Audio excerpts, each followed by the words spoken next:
Hey there, John Farahmand coming at you from Balance Physical Therapy and Human Performance Center.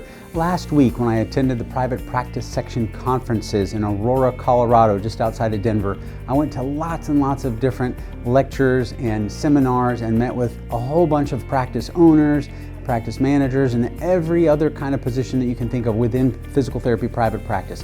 And one of the things that hit me is there's this huge comparison game going on out there. And what are they doing? And what are they doing? And what's he doing? And what's she doing? And why do they do that? And why do they do this? And the message that I want to deliver today is to stop it. Just stop it. We all practice in different areas around the country. We all have different payer mixes. We all have different skill sets. We all have different mindsets. We all have different backgrounds. We all have different staffs. We all have different facilities. Some of us have multiple clinics.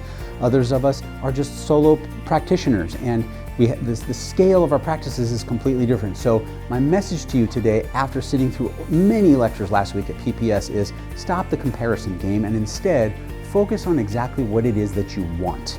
What you want as a practice owner, okay? For you, for your practice, for your community, etc.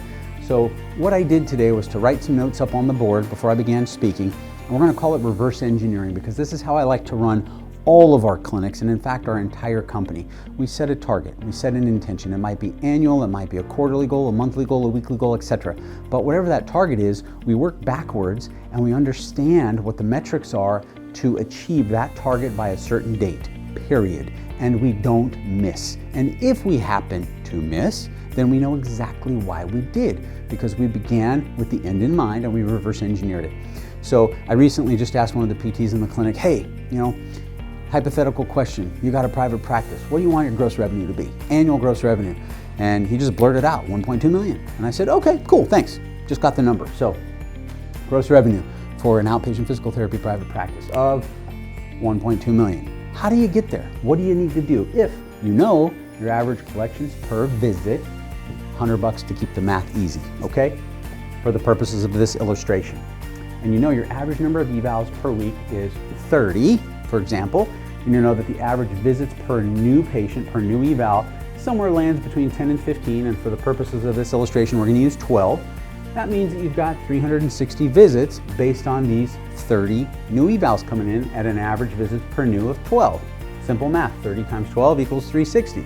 Great. So the visits that are required to hit your target of $1.2 million in gross revenue is 12,000 visits per year, or 1,000 visits per month. So what do you do with this? Well, you create a little bit of predictive analytics in your mind using numbers that are known.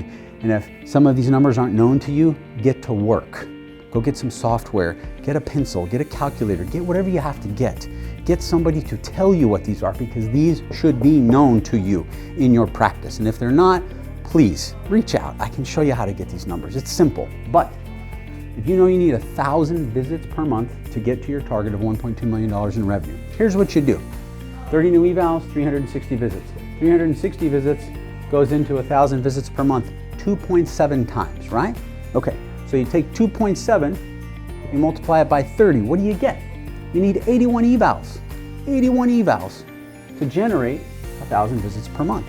And if you can bring 81 evals in each month at an average visits per new of 12, at an average reimbursement of $100 per visit, by the end of the year, if you do that consistently, you will generate right around $1.2 million in gross revenue.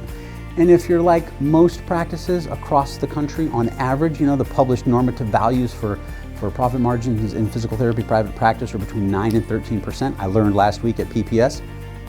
Let's use 10%. That's easy. Well, then your NOI is real simple, right? There it is. After all expenses, that's what's left over to 10% profit margin. So if you haven't been doing this, if you haven't been thinking about this, if you haven't been measuring these things, and if you haven't been able to generate some predictive analytics for what you must do in your practice to have what you want, then get to work, please. It's not too hard. People like us are out there. We're here to help. Reach out if you found value in this, like it, share it, etc. Send me some comments. I'd love to hear from you. Thank you.